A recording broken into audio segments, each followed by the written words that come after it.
ایک صحابی نے آ کر عرض کیا حضور اکرم صلی اللہ علیہ وسلم سے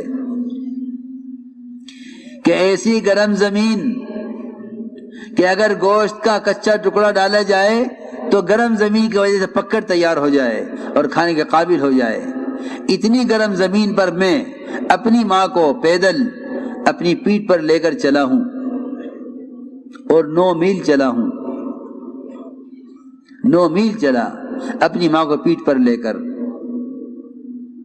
یہ تو فرمائیے کیا میں نے اپنی ماں کا حق ادا کر دیا؟ آپ نے فرمایا ماں کا حق ادا کر دیا۔ آپ نے فرمایا کہ تیری پیدائش کے موقع پر جو تیری ماں کو درد کی لہریں اٹھی ہیں شاید اس میں سے ایک لہر کا حق ادا ہوا ہو، وہ بھی شاید فرمایا، یقین طور پر نہیں، کہ شاید اس میں سے ایک لہر کا حق ادا ہوا ہو۔ تو میرے دوستو عزیزو، یہ اس زمانے کی حیوانیت ہے، اپنے والدین کا مقام نہ پہچاننا، اپنے والدین کا اکرام نہ کرنا اور والدین کی خدمت نہ کرنا، یہ حیوانیت ہے۔ اس لیے کوئی جانور ایسا نہیں ہے جو جانور بڑا ہو جائے، چرنے لگے، چگنے لگے، اڑنے لگے، پھر وہ پہچانتا اپنے والدین کو، ایسا کوئی نہیں ملے گا۔ اس وقت تک بچہ اپنے ماں باپ کو جانتا ہے جب تک وہ خود اپنی ضرورت کو پورا کرنے والا نہ بن جاوے، اس وقت تک جانتا ہے۔ یہ حیوانیت انسانوں میں آ گئی ہے۔ تو انہوں نے عمل پیش کیا، اے اللہ مجھے جنگل سے واپسی میں دیر ہوئی، والدین سو چکے تھے، میں تمام رات دودھ کا پیالہ لے کر ان کے سامنے کھڑا رہا، میرے بچے بھوک سے بلکتے رہے۔ میں نے کہا کہ نہیں، والدین سے پہلے بچوں کو دودھ نہیں پلاؤں گا۔ جب وہ سو کر اٹھے ان کو دودھ پیش کیا، اے اللہ اگر میں نے یہ عمل تیری رضا کے لیے کیا ہے تو یہ چٹان ہٹا دے۔ یہ تو میرے دوستو عزیزو معاملات کی لائن کا ایک عمل ہے۔ مولانا ایسا فرماتے تھے کہ حضور اکرم صلی اللہ علیہ وسلم کے تکوینی لائن کے اشارے سے چاند کے 2 ٹکڑے ہو سکتے ہیں، تو جو احکام شریعت آپ لے کر آئے ہیں ان احکام شریعت کی قوت کیا ہوگی؟ آپ کے تکوینی لائن کے اشارے کے عمل کی اتنی قوت ہے کہ چاند کے 2 ٹکڑے ہو گئے، تو آپ جو شریعت لے کر آئے ہیں اس شریعت کے احکام کی قوت کیا ہوگی؟ چنانچہ چٹان سر کی لیکن نکلنے کا راستہ نہ ہوا۔ دوسرے نے عمل پیش کیا، اے اللہ میری چچا کی لڑکی جس سے مجھے انتہائی محبت تھی اور وہ میں اس سے خلوت چاہتا تھا مگر وہ مجھے خلوت کا موقع نہیں دیتی تھی، اے اللہ اس پر تنگی آئی، قحط سالی آئی، محتاج ہو کے میرے پاس آئی، میں نے خیال کیا کہ اس کو مال دے کر اس کے ساتھ برا کام کروں۔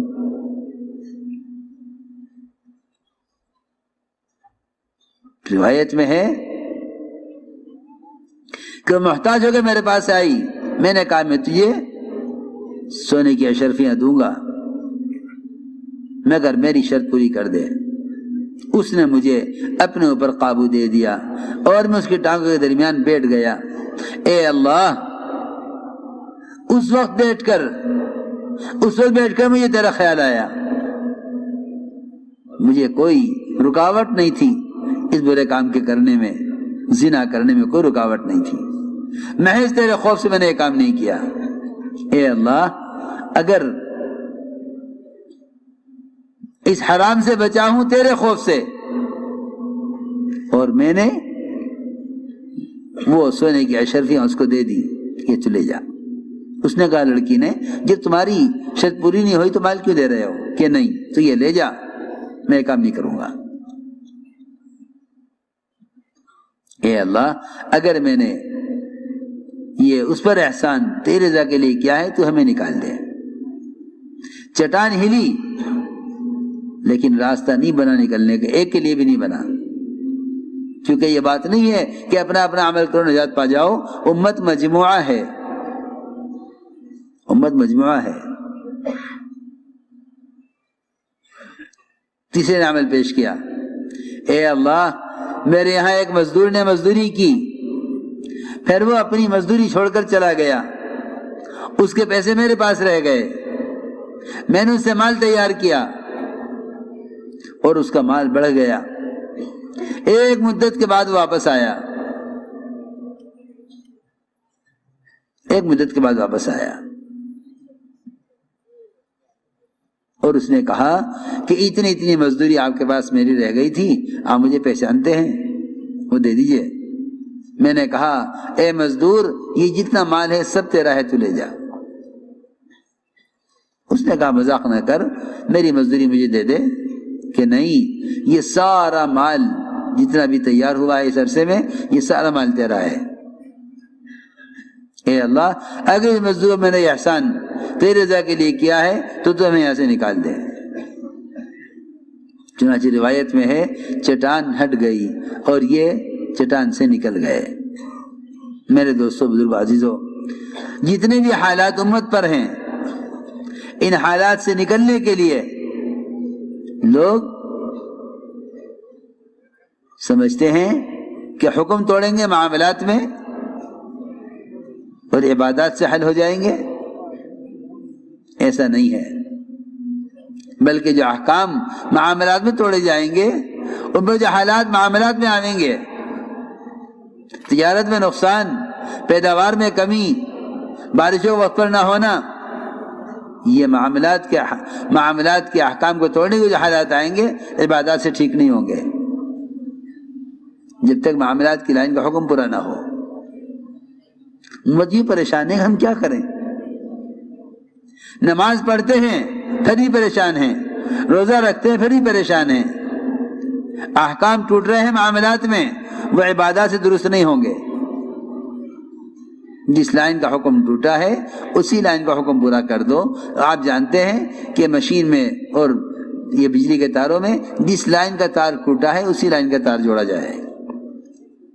آپ کی گلی میں سینکڑوں قسم کے تار گزرتے ہیں، یہ ٹیلی فون کا تار ہے، یہ بجلی کا تار ہے، یہ پاور کا تار ہے، جی ہاں،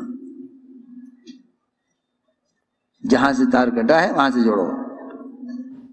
لوگ احکام توڑتے ہیں معاملات میں، انہیں دور کرنا چاہتے ہیں عبادات سے، ایسا نہیں ہوگا،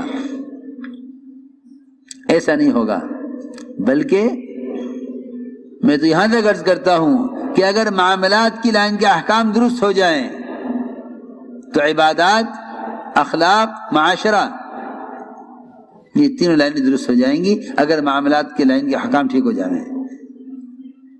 اس لیے کہ میرے دوستو عزیزو، معاملات یہ سب سے بنیادی چیز ہے، کیونکہ معاملات سے بدن کو غذا ملے گی، اگر غذا حرام مل رہی ہے تو پھر عبادات کھوکھلی ہوں گی، معاشرہ بگڑے گا، اخلاق گریں گے۔ وہ تو حد فرماتے تھے کہ جیسی غذا ہوگی ویسے خیالات ہوں گے، جیسی غذا ہوگی ویسے اعمال ہوں گے۔ اس لیے کہ انسان کے بدن میں دوڑنے والا خون اگر یہ پاکیزہ ہے تو اس کے بدن سے پاکیزہ اعمال ظاہر ہوں گے، اور اگر بدن میں دوڑنے والا خون یہ حرام کمائیوں سے ہے تو بدن سے کہ اعضاء حرام کے کرنے پر مجبور ہوں گے۔ حضرت فرمایا کرتے تھے کہ اس زمانے میں مسلمان حرام کے لقمے کو معمولی سمجھ کر کھا لیتا ہے، حالانکہ لقمہ سمندر ہے، خیالات اس کے موتی ہیں۔ لقمہ سمندر ہے، خیالات اس کے موتی ہیں، جیسی غذا ہوگی ویسے خیالات ہوں گے۔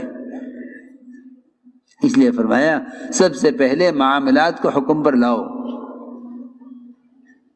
معاملات کو حکم پر لاؤ کہ اس کو غذا سب سے پہلے حلال غذا ملے، اس لیے کہ سارے احکام اعضاء سے متعلق ہیں۔ یہ آنکھ کا عمل ہے، یہ کان کا عمل ہے، یہ زبان کا عمل ہے، یہ شرمگاہ کا عمل ہے۔ یہ اعمال بگڑتے اس لیے ہیں کہ ان اعضاء کے اندر حرام خون دوڑ رہا ہے، کہ ان اعضاء میں حرام خون دوڑ رہا ہے۔ اس لیے سب سے پہلے معاملات کو حکم پر لاؤ. سود یہ ایک ایسا عذاب ہے اور یہ ایک ایسا گناہ ہے کہ اس سے توبہ نہ کرنے والا اللہ کے رسول سے جنگ کرنے والا ہے. ادھر جنگ ہو رہی ہے اللہ سے، ادھر دعائیں ہو رہی ہیں. عجیب بات ہے، اللہ سے لوگ جنگ کرتے ہیں، سودی کاروبار کر کے اللہ سے جنگ کرتے ہیں، اور پھر دعا کرتے ہیں، یہ دعا کراتے ہیں پریشان حال ہوں دعا کر دیں. آپ سوچئے اگر آپ کے پڑوسی سے لڑائی ہو تو آپ نمک مانگنا پسند نہیں کریں گے اپنے پڑوسی سے. اگر پڑوسی سے دشمنی ہے، لڑائی ہے پڑوسی سے، اس سے نمک مانگنا پسند نہیں کریں گے. اور اللہ تعالی سے جنگ کر رہے ہیں، اللہ سے جنگ کر رہے ہیں، اللہ سے امید کر رہے ہیں. اس لیے میرے دوستو عزیزو، اپنے خون کو حرام کمائیوں سے پاک رکھو، یہ بہت ضروری بات ہے.